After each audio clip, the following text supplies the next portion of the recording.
Welcome back to another video of Indian polity. ಮೂರನೇ ವಿಡಿಯೋನ ನೋಡಕ್ ಬಂದಿದ್ದೀರಾ ಅಂದ್ರೆ ನಿಮ್ಮ ಡೆಡಿಕೇಶನ್ ಲೆವೆಲ್ಗೆ ಹ್ಯಾಟ್ಸ್ ಆಫ್. ಇದೇ ಥರ ಬರ್ತಾ ಇರಿ, ಫುಲ್ ಕಲೀರಿ. ಓಕೆ, ಸೊ ನನಗೆ ಕೆಲವೊಂದು ಮೆಸೇಜ್ ಬಂದಿದೆ, ಅಣ್ಣ ನೀವು ತುಂಬ ಫಾಸ್ಟಾಗಿ ಮಾತಾಡ್ತೀರಾ ಅಂತ. ಸೊ ನಾನು ಇವತ್ತು ವಿಡಿಯೋದಲ್ಲಿ ಸ್ಲೋ ಆಗಿ ಮಾತಾಡೋಕೆ ಟ್ರೈ ಮಾಡ್ತೀನಿ. ಇನ್ ಕೇಸ್ ನಿಮಗೆ ಸಿಕ್ಕಾಪಟ್ಟೆ ಫಾಸ್ಟ್ ಅನ್ಸಿದ್ರೆ ವಿಡಿಯೋನ 0.75x ಅಲ್ಲಿ ಹಾಕೊಂಡು ನೋಡಿ.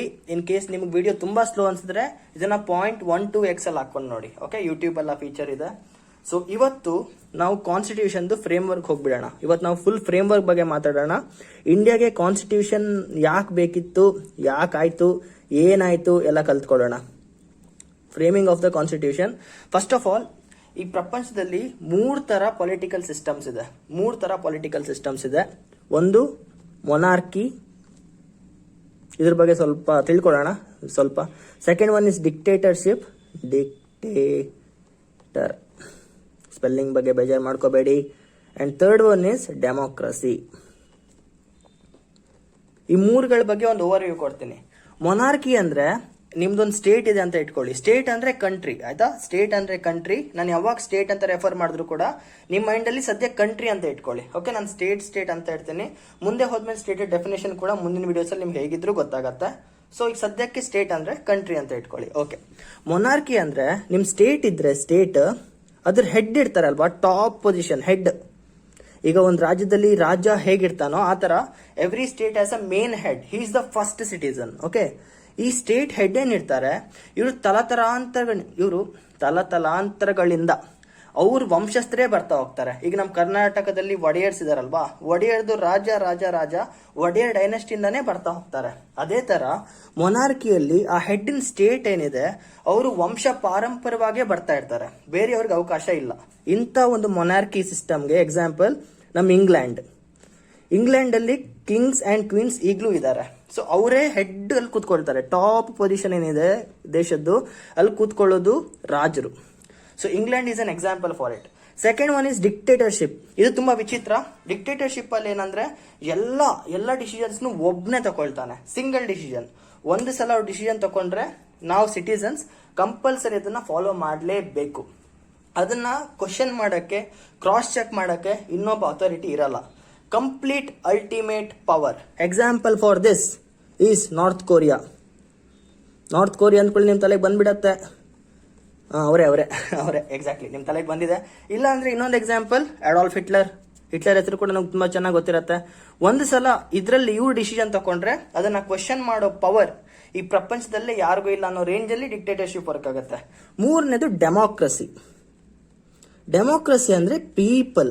ಇಲ್ಲಿ ಜನ ಡಿಸೈಡ್ ಮಾಡ್ತಾರೆ ನಮಗೆ ಏನ್ ಬೇಕು, ಯಾವ ತರ ನಾವು ಬದುಕಬೇಕು, ಈ ದೇಶದಲ್ಲಿ ಏನಾಗಬೇಕು, ಏನಾಗಬಾರ್ದು ಅಂತ ಜನ ಡಿಸೈಡ್ ಮಾಡ್ತಾರೆ. ಸೊ ಡೆಮೋಕ್ರಸಿಗೆ ಒಂದು ಎಕ್ಸಾಂಪಲ್ ಆಫ್ ಕೋರ್ಸ್ ಇಂಡಿಯಾ. ನಮ್ ದೇಶ ಡೆಮೋಕ್ರಸಿಗೆ ಬರುತ್ತೆ. ಸೊ ಇಷ್ಟ ಅರ್ಥ ಆಗಿದೆ ಅಂತ ಅನ್ಕೊಳ್ತೇನೆ. ಸೊ ಸ್ವಲ್ಪ ಕೆಳಗೆ ಹೋಗೋಣ ಈಗ. Then why constitution. ಈಗ ಇಂಡಿಯಾ ಡೆಮೋಕ್ರಸಿ ಅಂತ ಗೊತ್ತಾಯ್ತು ನಿಮ್ಗೆ. ಡೆಮೋಕ್ರಸಿ ಮತ್ತೆ ಕಾನ್ಸ್ಟಿಟ್ಯೂಷನ್ ಯಾಕೆ? ಇದೆರಡಕ್ಕೂ ಒಂದು ಡೈರೆಕ್ಟ್ ಕನೆಕ್ಷನ್ ಇದೆ. ಏನಂದ್ರೆ ಆಸ್ ಐ ಟೋಲ್ಡ್, ಡೆಮೋಕ್ರಸಿಯಲ್ಲಿ ಜನ ಡಿಸೈಡ್ ಮಾಡ್ತಾರೆ ನಮ್ಗೆ ಏನ್ ಬೇಕು ಅಂತ. ಸೊ ಇವಾಗ ನಾನೊಬ್ಬ ಇಂಡಿಯನ್ ಸಿಟಿಸನ್, ನೀವು ಕೂಡ ಇಂಡಿಯನ್ ಸಿಟಿಸನ್. ಈ ಕಾನ್ಸ್ಟಿಟ್ಯೂಷನ್ಗಿಂತ ಸ್ವಲ್ಪ ಹಿಂದೆ ಹೋಗೋಣ, ಸ್ವಲ್ಪ ಈಗ ಜನರಲ್ ಆಗಿ ಮಾತಾಡೋಣ. ನಾನು ಕೂಡ ರೂಲ್ಸ್ ಮಾಡ್ಬೋದು. ಆಸ್ ಐ ಟೋಲ್ಡ್, ಡೆಮೋಕ್ರಸಿಯಲ್ಲಿ ಜನ ಡಿಸೈಡ್ ಮಾಡ್ತಾರೆ. ನಾನು ಡಿಸೈಡ್ ಮಾಡ್ತೀನಿ ನಾಳೆಯಿಂದ ಇಂಡಿಯಾದಲ್ಲಿ ಮಟನ್ ಮಾಡಂಗೆ ಇಲ್ಲ, ನನ್ನ ಇಷ್ಟ. ಎಕ್ಸಾಂಪಲ್ ಕೊಡ್ತಾ ಇದ್ದೀನಿ, ಮನಸ್ಸು ತಗೋಬೇಡಿ. ಎಷ್ಟು ಆಡ್ ಆಗಿರತ್ತೆ, ಅರ್ಥ ಇರಲ್ಲ ಅಲ್ವಾ? ಪ್ರತಿಯೊಬ್ಬನು ಕೂಡ ನಾನೇ ರಾಜ 120 ಕೋಟಿ ಜನ ಇದ್ದೀವಿ, ನಾನೇ ರಾಜ ಅಂತ ಪ್ರತಿಯೊಬ್ಬನು ಮಾತಾಡ್ತಾ ಹೋದ್ರೆ ನಮ್ಮಲ್ಲಿ ಯೂನಿಟಿ ಇರಲ್ಲ. ಯೂನಿಟಿ ಅನ್ನೋದು ಇಲ್ವೇ ಇರಲ್ಲ. ಅಂಡ್ ಇಲ್ಲಿ ರೂಲ್ಸ್ ಅಂಡ್ ರೆಗ್ಯುಲೇಷನ್ಸ್ ಕೂಡ ಇರಲ್ಲ. ಒಂದು ದೇಶ ಕರೆಕ್ಟ್ ಆಗಿ ವರ್ಕ್ ಆಗಬೇಕು ಅಂದ್ರೆ ರೂಲ್ಸ್ ಅಂಡ್ ರೆಗ್ಯುಲೇಷನ್ಸ್ ಇರಬೇಕು. We need to follow some basic rules and regulations. ಅಂದ್ರೆ example, basic rules and regulations ಅಲ್ಲಿ ಏನಾಗಬೇಕು? ಫಾರ್ ಎಕ್ಸಾಂಪಲ್ ಹೇಳೋದಂದ್ರೆ ಎಲ್ಲರೂ ಬಟ್ಟೆ ಹಾಕೋಬೇಕು, ಕಾಮನ್ ಅಗ್ರಿಮೆಂಟ್ ಎಲ್ಲರೂ ಮಾಡಲೇಬೇಕು, ಪ್ರತಿಯೊಬ್ಬರು ಇಂಡಿಯಾಗೆ ರೆಸ್ಪೆಕ್ಟ್ ಕೊಡಬೇಕು. ಇನ್ನೊಂದು ಹೇಳ್ಬೇಕಂದ್ರೆ ಪ್ರತಿಯೊಬ್ಬರಿಗೂ ಮಾತಾಡಕ್ಕೆ ರೈಟ್ಸ್ ಇರಬೇಕು. ಎಷ್ಟು ಮಾತಾಡಬೇಕು, ಏನ್ ಮಾತಾಡಬೇಕು, ಅದಕ್ಕೆ ಕೂಡ ಒಂದು ಫ್ರೇಮ್ ವರ್ಕ್ ಇರಬೇಕು. These are called as basic rules. Okay, so ಈ ಬೇಸಿಕ್ ರೂಲ್ಸ್ ನ ನಮಗೆ ಹೇಳ್ಕೊಡೋದು ಯಾರು? Where are this rules? ಇದು ಎಲ್ಲಿ ಮೆನ್ಷನ್ ಆಗಿದೆ? ಇಂಡಿಯಾದಲ್ಲಿ ನೀವು ಬದುಕಬೇಕಂದ್ರೆ ಹೇಗ್ ಬದುಕಬೇಕು, ನಿಮ್ ಪವರ್ ಎಷ್ಟು ಅಂತ ಎಲ್ಲಿ ಮೆನ್ಷನ್ ಆಗಿದೆ ಅಂದ್ರೆ it's mentioned in the constitution. ಇಲ್ಲಿ ಬಂತು constitution. Constitution. Constitution is a book. Constitution is a book which is written. ಇಂಡಿಯಾದಲ್ಲಿ ರಿಟನ್ ಕಾನ್ಸ್ಟಿಟ್ಯೂಷನ್ ಇದೆ, where all the rules and regulations, powers of each and every authority are clear cutly mentioned. ಇಷ್ಟೇ. So if you have to talk about functions of a constitution ಮಾತಾಡೋಣ ಈಗ. So ಈ constitution ಏನೇನು ಮಾಡುತ್ತೆ ಅಂತ. Functions. First one, as I told, it provides for basic rules. It provides for basic rules which ensures the coordination between the people. ಅಂದ್ರೆ ಇವಾಗ basic rule ಅಲ್ಲಿ ಏನಿದೆ, ನಾವು ಮಾತಾಡ್ಬೋದು, ಇನ್ನೊಬ್ಬರ ಹತ್ರ ಇಂಟ್ರಾಕ್ಟ್ ಮಾಡ್ಬೋದು, ನಮಗೆ ರೈಟ್ಸ್ ಇದೆ, ನಮ್ಮ ಹತ್ರ ಇದಿದೆ ಅದಿದೆ, ನಮ್ಗೆ ಇಷ್ಟು ಪವರ್ ಇದೆ, ನಾವು ಇಷ್ಟು ಪ್ರಾಪರ್ಟಿ ಮಾಡ್ಕೋಬಹುದು, ಒಂದು ರೂಲ್ಸ್ ಅಂಡ್ ರೆಗ್ಯುಲೇಷನ್. ಸೊ ಇದನ್ನಿಬ್ರು ಅರ್ಥ ಮಾಡ್ಕೊಂಡು ಹೊಂದ್ಕೊಂಡು ಹೋದ್ರೆ ಯೂನಿಟಿ ಚೆನ್ನಾಗಿರುತ್ತೆ. ಇಂಡಿಯಾದಲ್ಲಿ ತುಂಬಾ ಡೈವರ್ಸಿಟಿ ಇದೆ.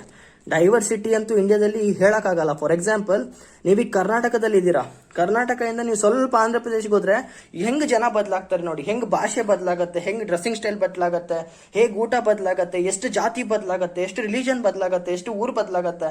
ಇನ್ನು 120 ಕೋಟಿ ದೇಶ ನಮ್ದು, ಎಷ್ಟು ದೊಡ್ಡ ಭಾರತ, ಎಷ್ಟು ಡೈವರ್ಸಿಟಿ ಇದೆ, ಎಲ್ಲರೂ ಹೊಂದ್ಕೊಂಡಿರ್ಬೇಕಲ್ವಾ. ಸೊ ಎಲ್ಲರಿಗೂ ಒಂದು ರೂಲ್ಸ್ ಅಂಡ್ ರೆಗ್ಯುಲೇಷನ್ಸ್ ಬೇಕು, ಬೇಸಿಕ್ ರೂಲ್ಸ್ ಅಂಡ್ ಸ್ಟ್ರಕ್ಚರ್. ಅದನ್ನ ಕಾನ್ಸ್ಟಿಟ್ಯೂಷನ್ ಪ್ರೊವೈಡ್ ಮಾಡುತ್ತೆ. ಏನೇನ್ ರೂಲ್ಸ್ ಅದನ್ನೆಲ್ಲ ಮುಂದೆ ಹೇಳ್ತಾ ಹೋಗೋಣ, ಇವಾಗ ಬೇಡ. ಸೆಕೆಂಡ್ ಒನ್, ಈ ರೂಲ್ಸ್ ನ ಯಾರು ಮಾಡ್ತಾರೆ? ನಾನು ಹೋಗಿ ನಾಳೆ ಹೇಳ್ಬೋದಾ ಇಂಡಿಯಾದಲ್ಲಿ ಮಟನ್ ತಿನ್ನಂಗಿಲ್ಲ, ಚಿಕನ್ ತಿನ್ನಂಗಿಲ್ಲ ಅಂತ? ಹೇಳಕ್ಕಾಗಲ್ಲ ಅಲ್ಲ. ಯಾರಾದ್ರೂ ಒಬ್ರು ಪರ್ಟಿಕ್ಯುಲರ್ ಜನ ಇರಬೇಕು ಈ ರೂಲ್ಸ್ ನ ಡಿಸೈಡ್ ಮಾಡಕ್ಕೆ. So constitution decides the authority who will make such rules. ಅಥಾರಿಟಿನ ಡಿಸೈಡ್ ಮಾಡುತ್ತೆ ಯಾರು ಇಂಥ ರೂಲ್ಸ್ ನ ಮಾಡ್ಬೋದು ಅಂತ. ಇದನ್ನ ಕೂಡ ನಾನು ಆಮೇಲೆ ಎಕ್ಸ್ಪ್ಲೇನ್ ಮಾಡ್ತೇನೆ. ಇದನ್ನ ಕೂಡ ಅಪ್ಕಮಿಂಗ್ ಕ್ಲಾಸಸ್ ಅಲ್ಲಿ ನಿಮ್ಗೆ ಅರ್ಥ ಆಗ್ತಾ ಹೋಗುತ್ತೆ. ಸೊ ಫಸ್ಟ್ ಒಂದು ರೂಲ್ ಇದೆ, ಒಂದು ಅಥಾರಿಟಿ ಇದೆ, ರೂಲ್ಸ್ ಇದೆ, ರೂಲ್ಸ್ ಅಂಡ್ ರೆಗ್ಯುಲೇಷನ್ಸ್ ಇದೆ ಕಾನ್ಸ್ಟಿಟ್ಯೂಷನ್ ಅಲ್ಲಿ. ಆ ರೂಲ್ಸ್ ನ ಯಾರು ಡಿಸೈಡ್ ಮಾಡ್ತಾರೆ ಅನ್ನೋದಕ್ಕೆ ಒಂದು ಅಥಾರಿಟಿ ಕ್ರಿಯೇಟ್ ಆಗಿದೆ. ಥರ್ಡ್ ಒನ್, ಈಗ ಈ ಅಥಾರಿಟಿಗೆ ಫುಲ್ ಪವರ್ ಕೊಟ್ರಿ ಅಂತ ಇಟ್ಕೊಳ್ಳಿ, ಫುಲ್ ಅಲ್ಟಿಮೇಟ್ ಪವರ್ ಕೊಟ್ರೆ ಏನಾಗತ್ತೆ? It will turn into dictatorship. ಇದು ಡಿಕ್ಟೇಟರ್ಶಿಪ್ ಆಗಿ ಕನ್ವರ್ಟ್ ಆಗೋಗತ್ತೆ. ಈಗ ಫಾರ್ ಎಕ್ಸಾಂಪಲ್, ನನಗೆ ಫುಲ್ ಅಥಾರಿಟಿ ಕೊಟ್ರೆ ನಾನು ಏನ್ ಹೇಳ್ತೀನಿ ಅದನ್ನ ನೀವು ಫಾಲೋ ಮಾಡ್ಬೇಕಾಗತ್ತೆ. ನಾನು ಹೇಳಿದ್ದೆ ರಾಜ್ಯ, ನಾನು ಮಾಡಿದ್ದೆ ನ್ಯಾಯ ಅಂತ ಹೇಳಿದ್ರೆ ಇಟ್ಸ್ ಡಿಕ್ಟೇಟರ್ಶಿಪ್ ಅಗೇನ್. ಇಲ್ಲಿ ಅಡಾಲ್ಫ್ ಹಿಟ್ಲರ್ ತರ ಆಗತ್ತೆ ಮತ್ತೆ ಸಿಸ್ಟಮ್. ಹಿಂಗಾಗಬಾರ್ದು. ಒಬ್ಬರಿಗೆ ಮಿನಿಮಮ್ ಪವರ್ಸ್ ಇರಬೇಕು, ಮ್ಯಾಕ್ಸಿಮಮ್ ಪವರ್ಸ್ ಇರಬೇಕು. ಈ ಚೌಕಟ್ಟೊಳಗೆ ಅವ್ನು ರೂಲ್ಸ್ ಮಾಡಬೇಕು, ಇದಕ್ಕಿಂತ ಅವ್ನು ಹೊರಗೆ ಬರಬಾರ್ದು. ಓಕೆ, ಈ ಕಾನ್ಸೆಪ್ಟ್ ಇಂದ ಏನಾಗುತ್ತೆ, ಇಂಡಿಯಾದಲ್ಲಿ ಪವರ್ಸ್ ನ ಲಿಮಿಟ್ ಮಾಡ್ತಾರೆ. There is a limitation to that authority. Limitation to that authority ಅಂದ್ರೆ ಅವ್ನು ಎಷ್ಟು ಒಳಗೆ ರೂಲ್ಸ್ ಮಾಡ್ಬೋದು, ಏನ್ ರೂಲ್ಸ್ ಮಾಡ್ಬೋದು, ಅವ್ನ ಪವರ್ ಎಷ್ಟು ಅಂತ ಕಾನ್ಸ್ಟಿಟ್ಯೂಷನ್ ಲಿಮಿಟ್ ಮಾಡುತ್ತೆ.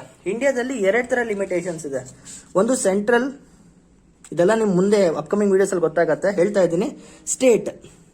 ಸೊ ಸೆಂಟ್ರಲ್ ಗವರ್ಮೆಂಟ್ ಇಷ್ಟು ವಿಷಯಗಳು, ಕೆಲವೊಂದು ಟಾಪಿಕ್ಸ್ ಮೇಲೆ ರೂಲ್ಸ್ ಮಾಡಬಹುದು. ಸ್ಟೇಟ್ ಗವರ್ಮೆಂಟ್ ಕೂಡ ಕೆಲವೊಂದು ಟಾಪಿಕ್ಸ್ ಮೇಲೆ ರೂಲ್ಸ್ ಮಾಡಬಹುದು. ಓಕೆ, ಸಪರೇಷನ್ ಆಫ್ ಪವರ್ ನೋಡಿ, ಇದು ವರ್ಟಿಕಲ್ ಸಪರೇಷನ್, ಮೇಲ್ಗಡೆಯಿಂದ ಕೆಳಗಡೆಗೆ ಸಪರೇಷನ್ ಇದೆ. ಕೆಲವೊಂದು ಟಾಪಿಕ್ಸ್ ಅಲ್ಲಿ ಇಬ್ರು ಸೇರ್ಕೊಂಡು ಕೂಡ ರೂಲ್ಸ್ ಮಾಡಬಹುದು. Okay, this is one part. Second one, horizontal division ಕೂಡ ಇದೆ. ಇಲ್ಲಿ ಲೆಜಿಸ್ಲೇಚರ್, ಎಕ್ಸಿಕ್ಯೂಟಿವ್, ಜುಡಿಷಿಯರಿ ಅಂತ 3 ಸಬ್ ಡಿವಿಷನ್ಸ್ ಇದೆ. ಇಲ್ಲೇನಂದ್ರೆ ಲೆಜಿಸ್ಲೇಚರ್ ರೂಲ್ಸ್ ಮಾಡುತ್ತೆ, ಲೆಜಿಸ್ಲೇಚರ್ ರೂಲ್ಸ್ ನ ಕ್ರಿಯೇಟ್ ಮಾಡುತ್ತೆ, ಎಕ್ಸಿಕ್ಯೂಟಿವ್ ಅದನ್ನ ಇಂಪ್ಲಿಮೆಂಟ್ ಮಾಡುತ್ತೆ, ಜುಡಿಷಿಯರಿ ಅದನ್ನ ಚೆಕ್ ಮಾಡುತ್ತೆ. ಜುಡಿಷಿಯರಿ ಅಂದ್ರೆ ನಮ್ಮ ನ್ಯಾಯಾಲಯ, ಅದೇ high court, supreme court, district court, ಇದೆಲ್ಲ ಜುಡಿಷಿಯರಿ. ಇದ್ರ ಬಗ್ಗೆ 3 ಬಗ್ಗೆನು ಮುಂದೆ ಹೋಗ್ತಾ ಹೋಗ್ತಾ ನಿಮಗೆ ಕ್ಲಿಯರ್ ಕಟ್ ಐಡಿಯಾ ಬರುತ್ತೆ, ಟೆನ್ಷನ್ ಮಾಡ್ಕೋಬೇಡಿ. ಫಾರ್ ನೌ ಲೆಜಿಸ್ಲೇಚರ್ ರೂಲ್ಸ್ ನ ಮಾಡುತ್ತೆ, ಎಕ್ಸಿಕ್ಯೂಟಿವ್ ಇಂಪ್ಲಿಮೆಂಟ್ ಮಾಡುತ್ತೆ, ಜುಡಿಷಿಯರಿ ಅದನ್ನ ಚೆಕ್ ಮಾಡುತ್ತೆ. ಅವ್ರು ಕರೆಕ್ಟ್ ಆಗಿದಾರಾ, ಅವ್ರು ತಮ್ಮ ಲಿಮಿಟ್ಸ್ ಅಲ್ಲಿ ಇದಾರಾ, ಹೊರಗೆ ಹೋಗ್ತಾ ಇದಾರಾ, ಜನಕ್ಕೆ ತೊಂದರೆ ಆಗ್ತಿದ್ಯಾ, ಇದ್ರ ಕೆಲಸ ಜುಡಿಷಿಯರಿ. ಲೆಜಿಸ್ಲೇಚರ್ ಅಂದ್ರೆ ರಾಜಕಾರಣಿಗಳು, the politicians, MPs and MLAs. Executive ಅಂದ್ರೆ government bureaucrats, IAS officer, IPS officer, IRS officer, KS officer, KPS officers, ಇವರು ಗವರ್ಮೆಂಟ್ ಎಂಪ್ಲಾಯೀಸ್. ಜುಡಿಷಿಯರಿ ಅಂದ್ರೆ judges, high court judges, supreme court judges, district court judges. Okay, so this is the limitations. ನೋಡಿ, ಇವ್ರು ಏನಾದ್ರೂ limit ನ cross ಮಾಡಿದ್ರೆ ಇವ್ರು check ಮಾಡ್ತಾರೆ. Of course, that is what it's called as limitation to that authority. And the fourth point, it also provides for some goals and aspirations.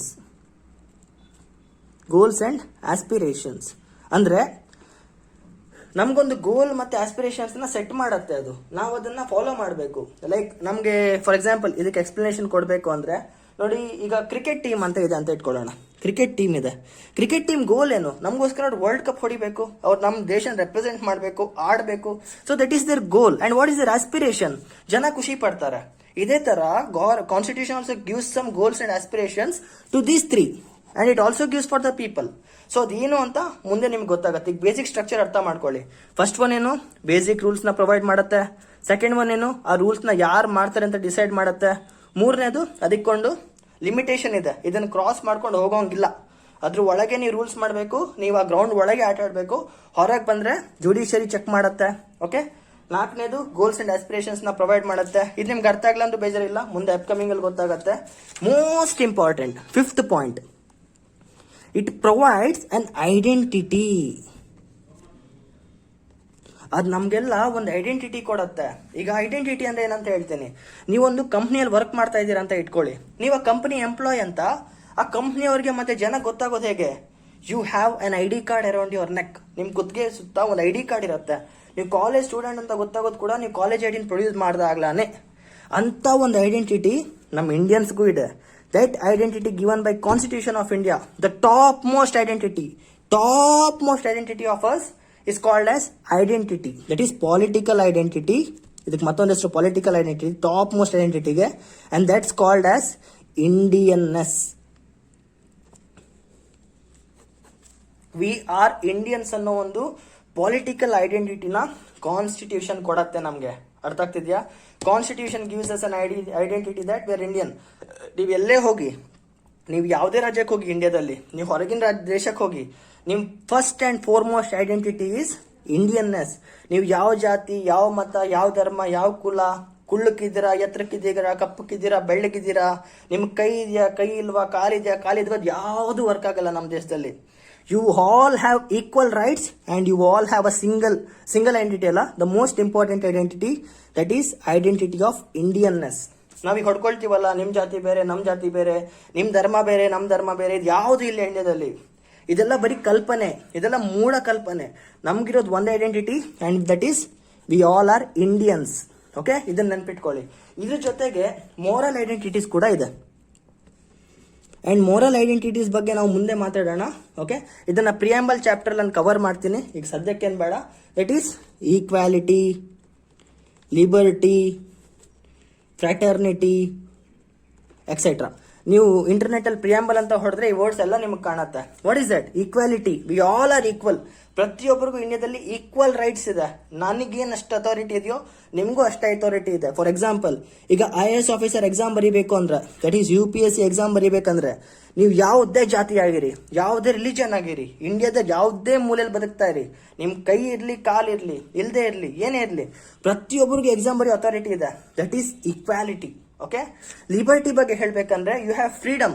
ಇಂಡಿಯಾದಲ್ಲಿ ನೋಡಿ, ನೀವು ಎಲ್ಲಿಂದ ಎಲ್ಲಿ ಬೇಕಾದ್ರೂ ಓಡಾಡ್ಬೋದು, ನಿಮ್ಮನ್ನ ಯಾರು ಟಚ್ ಮಾಡಲ್ಲ. ನಿಮ್ಗೊಂದು ಲಿಮಿಟೇಷನ್ ಇದೆ, ನೀವು ಸ್ವತಂತ್ರವಾಗಿ ಮಾತಾಡ್ಬೋದು. ಪ್ರೆಸ್, ನ್ಯೂಸ್ ಪೇಪರ್ಸ್ ಅಲ್ಲಿ ನೀವು ನಿಮ್ಮ ಆರ್ಟಿಕಲ್ಸ್ ನ ಪಬ್ಲಿಷ್ ಮಾಡ್ಬೋದು. ಕೆಲವೊಂದು ದೇಶದಲ್ಲಿ ಇದನ್ನ ಬ್ಯಾನ್ ಮಾಡ್ತಾರೆ. You have freedom. ಇಂಡಿಯಾದಲ್ಲಿ ಪ್ರತಿಯೊಬ್ಬ ಮನುಷ್ಯನಿಗೂ ಸ್ವಾತಂತ್ರ್ಯ ಇದೆ. That is liberty.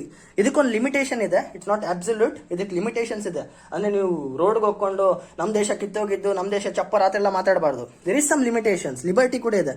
ಫ್ರಾಟರ್ನಿಟಿ ಅಂದ್ರೆ ಬ್ರದರ್ಹುಡ್. ಬ್ರದರ್ಹುಡ್ ಅಂದ್ರೆ, ಈಗ ನಾನು ಒಬ್ಬ ಇಂಡಿಯನ್, B ನಾನು ಕೂಡ ಒಬ್ಬ ಇಂಡಿಯನ್, ನಮ್ಮಿಬ್ಬರಿಗೂ ಈಕ್ವಲ್ ರೈಟ್ಸ್ ಇದೆ, ಈಕ್ವಲ್ ಪವರ್ಸ್ ಇದೆ, ಈಕ್ವಲ್ ರಿಲೇಶನ್ಶಿಪ್ ಇದೆ. ಸೊ ನಾವಿಬ್ರು ಅಣ್ಣ ತಮ್ಮಂದ್ರ ಅನ್ನೋ ಭಾವನೆಯಲ್ಲಿ ಬದುಕೋದೆ ಫ್ರಾಟರ್ನಿಟಿ. ಅಣ್ಣ ತಮ್ಮರ ಏನಂತಾರೆ, ರಿಲೇಶನ್ಶಿಪ್, ಅಣ್ಣ ತಮ್ಮ ತರ ಇರುವಂತ ರಿಲೇಶನ್ಶಿಪ್. ನಾವೆಲ್ಲ ಒಂದೇ, ನಾವೆಲ್ಲ ಇಂಡಿಯನ್ಸ್ ಅನ್ನೋ ಒಂದು ಮೋರಲ್ ಐಡೆಂಟಿಟಿ ಫ್ರಾಟರ್ನಿಟಿ ಅನ್ನೋ ವರ್ಡ್ ಸ್ಪೆಸಿಫೈ ಮಾಡುತ್ತೆ. ಇದು ಮೂರು ಕೂಡ ಪ್ರಿಯಾಂಬಲ್ ಅಲ್ಲಿ ಮೆನ್ಷನ್ ಆಗಿದೆ. ಪ್ರಿಯಾಂಬಲ್ ಚಾಪ್ಟರ್ ಅಲ್ಲಿ ಇದ್ರ ಬಗ್ಗೆ ಡೀಪ್ ಆಗಿ ಮಾತಾಡೋಣ. Okay. So there is a feeling of brotherhood. So we have moral identities like equality ತರ ಮಾರಲ್ ಐಡೆಂಟಿಟಿ ಇದೆ, ಲಿಬರ್ಟಿ ತರ ಐಡೆಂಟಿಟಿ ಇದೆ, ಫ್ರಾಟರ್ನಿಟಿ ತರ ಐಡೆಂಟಿಟಿ ಇದೆ, and political identity. Indian, you are an Indian, be proud about it. ಯಾರಾದ್ರೂ ನಿಮ್ಮ ಹತ್ರ ಬಂದು ಹೂ ಆರ್ ಯು ಅಂದ್ರೆ ನೀವು ಫಸ್ಟ್ ಹೇಳ್ಬೇಕಾಗುತ್ತೆ ಇಂಡಿಯನ್. ಬಟ್ ನಮ್ಮ ದೇಶದಲ್ಲಿ ಏನಾಗುತ್ತೆ, ನಾನೊಬ್ಬ ಹಿಂದೂ, ನಾನೊಬ್ಬ ಮುಸ್ಲಿಂ, ನಾನೊಬ್ಬ ಕ್ರಿಶ್ಚಿಯನ್, ನಾನೊಬ್ಬ ಜೈನ್, ಇನ್ನೇನಂತಾರೆ, ನಂದು ಈ ಜಾತಿ, ನಂದು ಆ ಜಾತಿ, ಈ ತರ ಇಂಟ್ರೊಡ್ಯೂಸ್ ಮಾಡ್ಕೋಬಾರ್ದು. We have to introduce our self as Indians first and foremost. ನೆನ್ಪಿಟ್ಕೊಳ್ಳಿ. ನೆಕ್ಸ್ಟ್ ಟೈಮ್ ದಂಗೆ ಆದಾಗ ಕಲ್ ತಗೊಂಡು ಹೊಡೆಯೋಕ್ಕಿಂತ ಮುಂಚೆ ನೆನ್ಪಿಟ್ಕೊಳ್ಳಿ, ನೀವು ಒಬ್ಬ ಇಂಡಿಯನ್, ನೀವು ಹೊಡಿತಿರೋದು ಇಂಡಿಯನ್ಸ್, ನಾವು ಹೊಡ್ಕೋಬಾರ್ದು ಅಂತ. That is the beauty of identity. So these are the 5 functions of the constitution. First one ಏನು, it gives you basic rules. Second one, it determines who makes the authority to make rules. Third one, they put a ban to the limitation how much they can make a rule. Fourth one, there is goals and aspirations for the society. And the fifth and foremost, identity. That's it. These are the functions of the constitution. Okay, so second topic ಬಗ್ಗೆ ಮಾತಾಡೋಣ. Hope ನೀವೆಲ್ಲ notes ಮಾಡ್ಕೊಂಡಿದ್ದೀರಾ. In case ಇದೆ first time ನೀವು polity ನೋಡ್ತಾ ಇದ್ರೆ please ಒಂದು notes ನ ಮೇಂಟೈನ್ ಮಾಡಿ. ನಾನು ಹೇಳ್ಕೊಡೋದನ್ನ ರನ್ನಿಂಗ್ ನೋಟ್ಸ್ ಆಗಿ ತಗೊಳ್ಳಿ.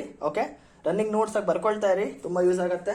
ಅಂಡ್ ಸೆಕೆಂಡ್ ಟಾಪಿಕ್ ಇವತ್ತಿನಗೆ, this the final topic for today, that is factors responsible for success of our constitution.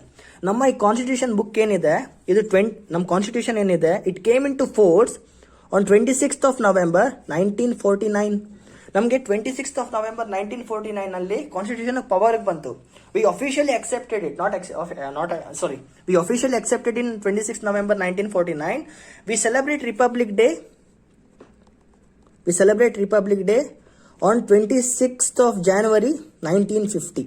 We all know this. ಇದೆಲ್ಲ ನಮ್ಗೆ ಗೊತ್ತಿರತ್ತೆ. ರಿಪಬ್ಲಿಕ್ ಡೇ ಅಂಡ್ ಇದು 1949 26th November. These two are the most important days because this was the day we accepted the constitution and this was the day we had our first Indian president position ಏನಿದೆ, this was the first time we had an Indian as the president. ಇದಕ್ಕಿಂತ ಮೊದಲು Britishers rule ಮಾಡ್ತಾ ಇದ್ರು. Okay, ಇದೆಲ್ಲ ನಿಮಗೆ ಮುಂದೆ ಗೊತ್ತಾಗತ್ತೆ, ಇವಾಗ ಬೇಡ, ಮುಂದೆ ಈ ಟಾಪಿಕ್ ಬೇಡ, ಜಸ್ಟ್ ಇದು ನೆನ್ಪಿಟ್ಕೊಳ್ಳಿ. 26th November 1949 our constitution came in to force. Okay, 1947 independence ಸಿಕ್ಕಿದಾಗ ನಮಗೆ 1947 ಇಂಡಿಪೆಂಡೆನ್ಸ್ ಸಿಕ್ಕಿದಾಗ ಎರಡು ದೇಶ ಒಟ್ಟಿಗೆ ಕ್ರಿಯೇಟ್ ಆಯಿತು. One was Pakistan and other one was India. Both had their constitutions.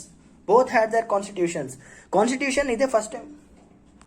ಸಾರಿ, ಅಮ್ಮ ಬಂದ್ರು, ನಾ ಎಲ್ಲಿದ್ದೆ? ಎಸ್, ಪಾಕಿಸ್ತಾನ್ ಅಂಡ್ ಇಂಡಿಯಾ ಒಟ್ಟಿಗೆ ಕ್ರಿಯೇಟ್ ಆಯಿತು. Both had their constitutions. But Pakistan ಅವ್ರ ಕಾನ್ಸ್ಟಿಟ್ಯೂಷನ್ 2-3 ಸಲ ಫೇಲ್ ಆಗಿ ಹೋಗಿದೆ. ಆ complete rules and regulations book ಏನಿತ್ತು, it failed. Not only in Pakistan, ತುಂಬಾ ದೇಶದಲ್ಲಿ ಎಲ್ಲಿ ಕಾನ್ಸ್ಟಿಟ್ಯೂಷನ್ ಇತ್ತಲ್ವಾ ಅವ್ರದ್ದೆಲ್ಲ ಫೇಲ್ ಆಗಿದೆ. ಬಟ್ ಇಂಡಿಯನ್ ಕಾನ್ಸ್ಟಿಟ್ಯೂಷನ್ 1949 ಇಂದ ಹಿಡಿದು 2021 ವರೆಗೂ ಇದುವರೆಗೂ ಫೇಲೇ ಆಗಿಲ್ಲ. We are happy with our constitution. Why is that reason? ಇದಕ್ಕೆಲ್ಲ ಒಂದು ಫ್ಯಾಕ್ಟರ್ಸ್ ಇರುತ್ತೆ, ಅದನ್ನ ನಾನು ಎಕ್ಸ್ಪ್ಲೇನ್ ಮಾಡ್ತಾ ಹೋಗ್ತೀನಿ. ನೆನ್ಪಿಟ್ಕೊಳ್ಳಿ, 1949 ಇಂದ 2021 ವರೆಗೂ ಒಂದು ಸರಿನೂ ಕೂಡ ನಮಗೆ ಮಿಲಿಟರಿ ರೂಲ್ ಬಿದ್ದಿಲ್ಲ. ಮಿಲಿಟರಿ ರೂಲ್ ಅಂದ್ರೆ ಏನು? ಇನ್ ಕೇಸ್ ಕಾನ್ಸ್ಟಿಟ್ಯೂಷನ್ ಫೇಲ್ ಆದ್ರೆ, ಜನ ದಂಗೆ ಗೆದ್ರೆ ಅಥವಾ ನಮ್ಗೆ ಇದು ಬೇಡ ಅಂತ ಹೊಡ್ಕೊಂಡ್ರೆ ಮಿಲಿಟರಿ ರೂಲ್ ಬರುತ್ತೆ. Indian army officers will start ruling over India. ಇದನ್ನ ಮಿಲಿಟರಿ ರೂಲ್ ಅಂತಾರೆ. ಇಂಡಿಯಾದಲ್ಲಿ ಇರುವವರೆಗೂ ನಾವು ಒಂದು ಸಲ ಕೂಡ ಅದನ್ನ ನೋಡಿಲ್ಲ. Pakistan was most of the time in military rule. Why is that? Because there are some factors responsible for success of our constitution. So adra ಬಗ್ಗೆ ಮಾತಾಡೋಣ. First one, composition of constituent assembly. Constituent assembly ಅಂದ್ರೆ ಏನು?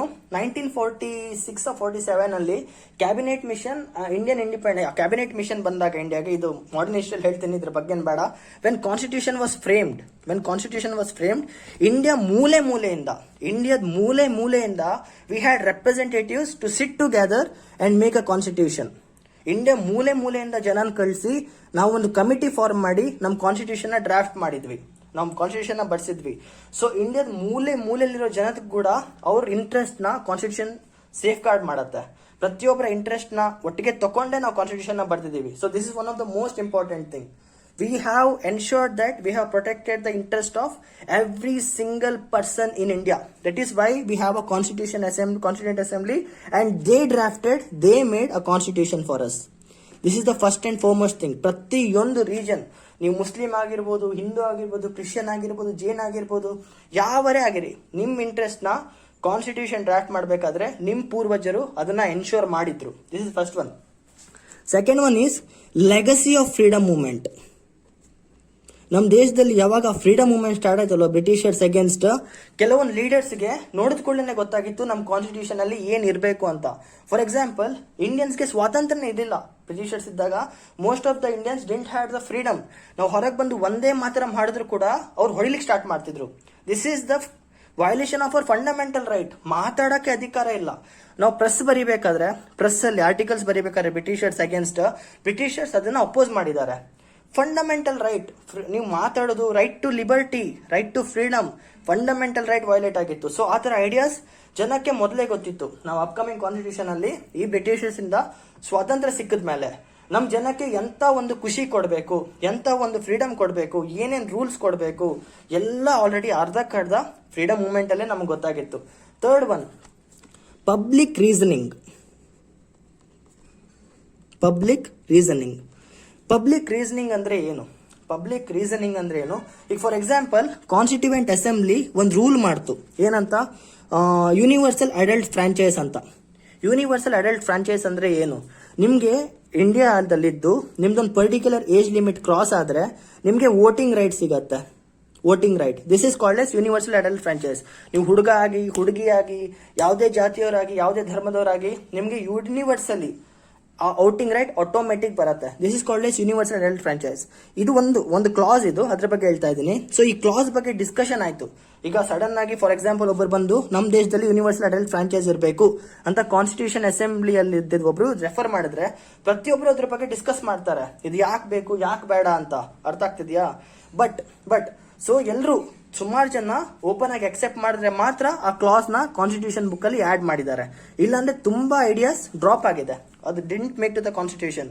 But this is the only clause, ಇದು ನೆನ್ಪಿಟ್ಕೊಳ್ಳಿ, universal adult franchise is the only clause which was accepted unanimously. ಅಂದ್ರೆ ಈ point ನ ಅವ್ರು ಹೇಳಿದ ಕೂಡಲೇ ಯೂನಿವರ್ಸಲ್ ಅಡಲ್ಟ್ ಫ್ರಾಂಚೈಸ್ ನಮ್ಮ ದೇಶದಲ್ಲಿ ಇರಬೇಕು ಅಂತ ಹಿಂದೆ ಮುಂದೆ ನೋಡಿದ್ರೆ ಜನ ಒಪ್ಕೊಂಡಿದ್ದಾರೆ. ಪ್ರತಿಯೊಬ್ರು ಕಾನ್ಸ್ಟಿಟ್ಯೂಷನ್ ಅಸೆಂಬ್ಲಿಯಲ್ಲಿರೋರು ಒಪ್ಕೊಂಡಿದ್ದಾರೆ.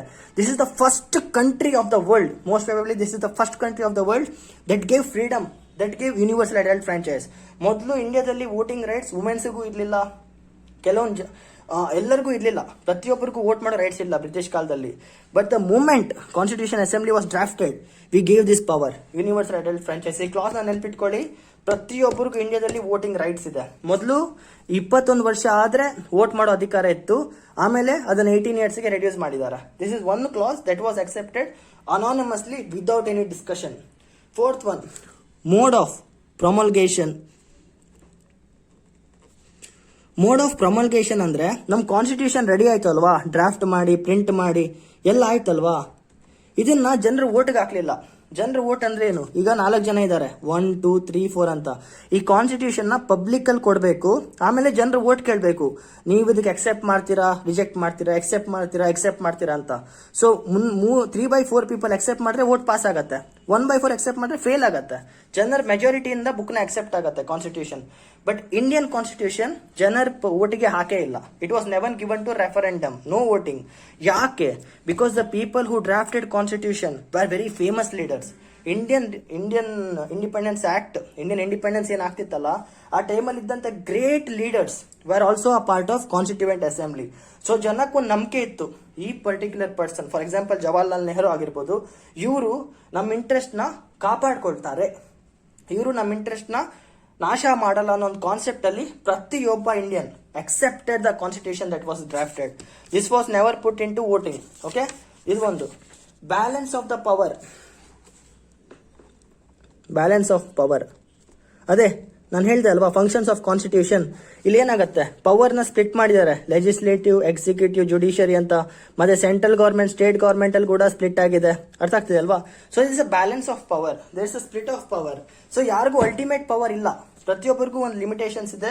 ಯಾರೇ ಎಷ್ಟೆಷ್ಟರಲ್ಲಿ ಕ್ರಿಕೆಟ್ ಆಡ್ಬೋದು, ಕಬಡ್ಡಿ ಆಡ್ಬೋದು, ಫುಟ್ಬಾಲ್ ಆಡ್ಬೋದು ಅಂತ ಒಂದು ಗ್ರೌಂಡ್ ನ ಡಿಸೈಡ್ ಮಾಡಿದ್ದಾರೆ. ಇದನ್ನ ದಾಟ್ಕೊಂಡು ಬರಕ್ಕಾಗಲ್ಲ. So due to this also there was never a dictator in India. ಇಂಡಿಯಾದಲ್ಲಿ ಡಿಕ್ಟೇಟರ್ಶಿಪ್ ಬರಲೇ ಇಲ್ಲ. Indian constitution never failed. This is also one of the most important reason for the success of our constitution. Fifth one, core values.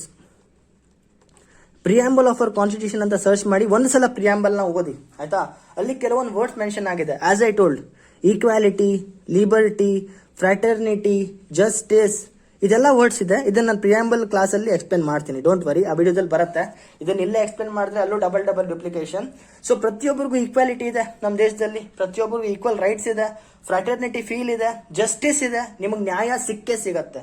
ಇಂಡಿಯಾದಲ್ಲಿ ನಿಮ್ಗೆ ಏನಾದ್ರು ಅನ್ಯಾಯ ಆದ್ರೆ court ಅಲ್ಲೋ question ಮಾರೆ ನಿಮಗೆ ಜಸ್ಟಿಸ್ ಸಿಗತ್ತೆ. ನೀವು ಯಾವುದೇ ಸೆಕ್ಷನ್ ಬಿಲಾಂಗ್ ಮಾಡಿ, ಹಿಂದೂ, ಮುಸ್ಲಿಂ, ಕ್ರೈಸ್ತ, ಅವ್ರಿಗೆ ಕಪ್ಪಿದಾನೆ, ಬೆಳ್ಳಗಿದಾನೆ, ಯಾವುದು ಬರಲ್ಲ. ಪ್ರತಿಯೊಬ್ಬರಿಗೂ ನ್ಯಾಯಾಲಯದಲ್ಲಿ ನ್ಯಾಯ ಸಿಕ್ಕೇ ಸಿಗತ್ತೆ ಇಂಡಿಯಾದಲ್ಲಿ. ಅಲ್ಟಿಮೇಟ್ ಜುಡಿಷಿಯರಿ, ಜಸ್ಟಿಸ್, ಇಂಥ ಒಂದು ವ್ಯಾಲ್ಯೂಸ್ ಇರೋದ್ರಿಂದ ನಮ್ಮ ಕಾನ್ಸ್ಟಿಟ್ಯೂಷನ್ ಫೇಲ್ ಆಗಿಲ್ಲ. And most important last one, that is doctrine of living tree. Doctrine of living tree ಇದರ ಅರ್ಥ ಏನು? ನಮ್ಮ ಕಾನ್ಸ್ಟಿಟ್ಯೂಷನ್ ಬುಕ್ ಏನಿದೆ, ಈ ಕಾನ್ಸ್ಟಿಟ್ಯೂಷನ್ ಬುಕ್ ಏನಿದೆ, this is alive, this is a living book. ಇದರಲ್ಲಿ ಉಸಿರಿದೆ, ಇದು ಜೀವಂತವಾಗಿದೆ. ಇದರ ಅರ್ಥ ಏನು? ಟೈಮ್ ಅಲ್ಲಿ ನಾವು ಮುಂದೆ ಹೋಗ್ತಾ ಹೋಗ್ತಾ ಏನಾದ್ರು ಚೇಂಜಸ್ ಬೇಕಾದ್ರೆ, ಏನಾದ್ರು ಚೇಂಜಸ್ ಬೇಕಾದ್ರೆ 1949 ಆಗಿತ್ತು ಅಲ್ವಾ, ಈಗ ನಾವು 2021 ಅಲ್ಲಿ ಇದ್ದೀವಿ. 2021 ಅಲ್ಲಿ ಇದ್ದೀವಿ. ಸೊ ಜನರು ಮಾಡಿಫೈ ಆಗ್ತಾರೆ, ಜನರ ರಿಕ್ವೈರ್ಮೆಂಟ್ಸ್ ಬದಲಾಗತ್ತೆ. ಅದೇ ತರ ಕಾನ್ಸ್ಟಿಟ್ಯೂಷನ್ ಇರೋ ಆರ್ಟಿಕಲ್ಸ್ ಕೂಡ ಅಮೆಂಡ್ ಆಗ್ತಾ ಹೋಗುತ್ತೆ. ನಮ್ಮ ಪೊಲಿಟಿಷಿಯನ್ಸ್ ಏನಿದ್ದಾರೆ ಅವರು ಜನರ ಇಂಟ್ರೆಸ್ಟ್ ಪ್ರಕಾರ ಇದನ್ನ ಚೇಂಜ್ ಮಾಡ್ತಾ ಹೋಗ್ತಾರೆ. It is not a dead book, it is a living book. ನಾವು ಕ್ಲಾಸಸ್ ನ ಚೇಂಜ್ ಮಾಡ್ತೀವಿ, ಅಪ್ಡೇಟ್ ಮಾಡ್ತಾ ಹೋಗ್ತೀವಿ. For example right to information ಬೇಡ, ಅದೆಲ್ಲ ತುಂಬಾ ಕಾಂಪ್ಲೆಕ್ಸ್ ಆಯ್ತು. ಬೇಡ ಬಿಡಿ, ಇದ್ರ ಬಗ್ಗೆ ಫ್ಯೂಚರ್ ಹೇಳ್ತೇನೆ. ಇವಾಗ ಹೇಳಿದ್ರೆ ನಿಮ್ ತಲೆ ಕೆಟ್ಟೋಗತ್ತೆ, ಬೇಡ. ಡಾಕ್ಟ್ರಿನ್ ಆಫ್ ಲಿವಿಂಗ್ ಟ್ರೀ ಅಂದ್ರೆ ಈ ಆರ್ಟಿಕಲ್ಸ್ ಏನಿದೆ ಬುಕ್ ಅಲ್ಲಿ, ಕೆಲವೊಂದು ಆರ್ಟಿಕಲ್ಸ್ ನ ನೀವು ಚೇಂಜ್ ಮಾಡಬಹುದು. So as per the requirements of the people, the book of constitution gets amended ಅಂದ್ರೆ ಆರ್ಟಿಕಲ್ಸ್ ನ ಪೊಲಿಟಿಷಿಯನ್ಸ್ ಚೇಂಜ್ ಮಾಡ್ತಾ ಹೋಗ್ತಾರೆ ಜನರ ಇಂಟ್ರೆಸ್ಟ್ ಪ್ರಕಾರ. So this is the doctrine of living tree. So these are the factors responsible for the success of our constitution. ಮತ್ತೆ ಹೇಳ್ತೇನೆ, first one constituent assembly ಇತ್ತು. These were the people, our people selected for them to draft the constitution. Legacy of the freedom movement ಆಗಬೇಕಾದ್ರೆ ನಮ್ಗೆ ಏನೇನು ಬೇಕು ಅಂತ ಮೊದಲೇ ಒಂದು ಐಡಿಯಾ ಇತ್ತು. ಪಬ್ಲಿಕ್ ರೀಸನಿಂಗ್, ಪ್ರತಿಯೊಂದು ಆರ್ಟಿಕಲ್ ನ ಕೂಡ ವೋಟಿಂಗ್ ಹಾಕೊಂಡು ಅಕ್ಸೆಪ್ಟ್ ಮಾಡಿದ್ದಾರೆ, ಡಿಸ್ಕಷನ್ ಮಾಡಿದ್ರೆ ಯಾವುದು ಪಾಸ್ ಆಗಿಲ್ಲ. ಮೋಡ್ ಆಫ್ ಪ್ರಮಲ್ಗೇಷನ್, ಇದನ್ನ ಜನರ ಓಟಿಗೆ ಹಾಕೇ ಇಲ್ಲ, ಜನ ಆಟೋಮೆಟಿಕ್ ಅಕ್ಸೆಪ್ಟ್ ಮಾಡಿದ್ದಾರೆ. ಸೆಲ್ಫ್ ಇಂಟ್ರೆಸ್ಟ್, ಸ್ವಯಂ ಇಚ್ಛಿತವಾಗಿ ಅಕ್ಸೆಪ್ಟ್ ಮಾಡಿದ್ದಾರೆ. ಪವರ್ ಸ್ಪ್ಲಿಟ್ ಆಗಿದೆ, ಯಾರಿಗೂ ಅಲ್ಟಿಮೇಟ್ ಪವರ್ ಇಲ್ಲ, ಯಾರು ನಿಗ್ರಾಡಂಗಿಲ್ಲ, ಎಲ್ಲರಿಗೂ ಅವ್ರದೇ ಒಂದು ಲಿಮಿಟ್ ಇದೆ.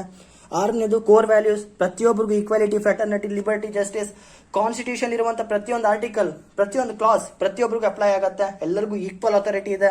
And doctrine of living tree, as per the requirements constitution articles change ಆಗುತ್ತೆ, ಕಾನ್ಸ್ಟಿಟ್ಯೂಷನ್ ಆರ್ಟಿಕಲ್ಸ್ ಅಮೆಂಡ್ ಆಗುತ್ತೆ.